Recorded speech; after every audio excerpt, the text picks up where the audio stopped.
ఎందుకంటే కట్టేం చేస్తావా ఇల్లు ఇంద్రం ఇచ్చింది గురగొట్టుకోండి అనాలి.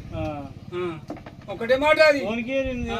నువ్వు అట్లా నాకు ఓటు వేయండి అంటారు కదా, ఇది మొన్న రేవంత్ రెడ్డి గారు ఇచ్చిండు ఇంద్రం పాలన, ఇది గురగొట్టుకోండి చేస్తామన్నది.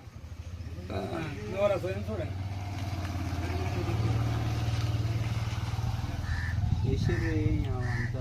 నువ్వు ఎట్లా నన్ను అనరా ఇక్కడ. నేను ఆడు 5 ఏళ్ళు ఆంధ్రకు జగన్ గారు అంటే తిప్పలు పెట్టిండు. ఆడు పోయిండు, వాళ్ళు సర్వ బాధపడ్డారు. పడి వాళ్ళు అదేది అమరావతి అసెంబ్లీ కావాలని మస్తు కొట్లాడారు. ఇటు చెయ్యి అన్నాడు. ఇప్పుడు ఏం చేసుకున్నారో తెలియదు కానీ ఇక ఇప్పుడు చంద్రబాబు వచ్చిండు, వాళ్ళకి నీళ్ళు తాగినట్టుంది. ఇంటింటికి తిరిగి పిలిపిస్తుండట్టు సప్పుడే లేదు. ఆంధ్రదే మన వార్తలు వస్తున్నాయి ఏమన్నా లేదు.